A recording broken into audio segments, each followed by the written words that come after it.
Thank you for joining us today. I would My like to pleasure. ask you some questions, and the first one is, what would you recommend to decision makers of low and middle income countries about health informatics training force? I would recommend if they're just starting to think, if a country is just starting to think about informatics training, I would suggest partnering with some countries that have already done it. As the there are a number of regions, even within low income regions, that are already well established. Certainly, you in Argentina have obviously a very extensive experience in developing programs. So partnering with some of the programs, either within the region or outside the region, who have already done it, who've already started programs, would be the best thing to do. I would also suggest that they look at some of the free online materials that I mentioned. As I said, most of those materials are not meant to be taken and just used as is, because they may not be quite up to date. They're probably almost up to date, but not quite in some places. Or they may be, the opinion of the author that developed the materials might not exactly be your opinion. So these materials are made to be used and edited and adapted by the people who use them. They are free and they are Creative Commons licensed, so that you can adapt them in any way you want legally. And so I would suggest going to some of those sources and look at those materials and pull things together. But to do that, you need at least one or two people who know the field well enough to be able to do that adaptation. Thank you. That's great. What do you think about multidisciplinary and interdisciplinarity in the health informatics field, especially regarding that, for example, in the US, there's a board certification for Right, medical doctors, but that's not the case for other specialties right. and professions. Well, as I mentioned, in the US, the new it's the Health Informatics Certification Commission, and it's currently supported by AMIA, but it's not just an AMIA organization. It's looking to be nationwide certification, and it will be for other health professionals. Its aim is for health professionals in very similar to the clinical informatics subspecialty, pretty much in operational roles, so that it's not necessarily people who are going to be in a narrow domain of research. It's people who are in the field working in hospitals and healthcare settings with informatics. But it's going to be very parallel to the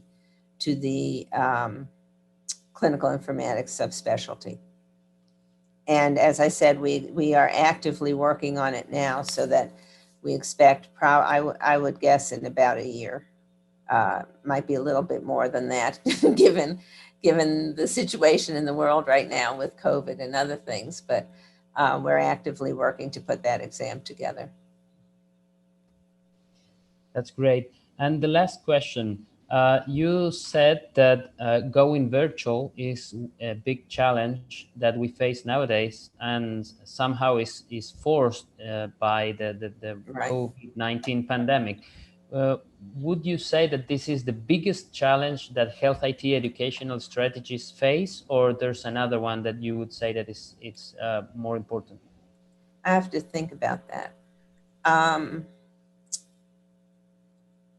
some informatics education programs began virtually. Ours, the particular one that I'm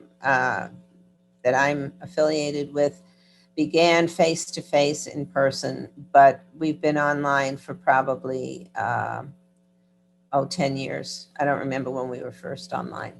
So this with the pandemic, this has actually not been much of a change for me.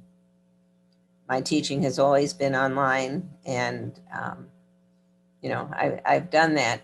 I think the big challenge that we faced was we were really a hybrid program where we had people who we had twice a year, people would come in person and they could do things that not only would they meet each other in person, but they, for instance, I took students on site visit of the hospital and they got to see the information systems, specific information systems there. And I have to change that part of my program because we're not having an in-person session at all.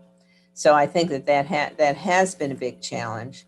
Um, uh, I think the issue I raised about, and hopefully that will change in the future, of the recognition of the field in terms of it being a profession and a specialty. I think we are very young compared to medicine or other health professions. And I think certainly the world is digital now. So there's clearly a need for specialists in this area. The healthcare world is increasingly digital. So there's clearly a need for specialists in this area. But the question is, are there official positions? Are they recognized? And without that, it is hard to motivate students to go for the additional training. So as I'm optimistic about about those changes, but I think that is a challenge still. Definitely. Well, Ita, thank you very much for your time and your commitment and for answering all our questions regarding your excellent book that we are waiting to be out there.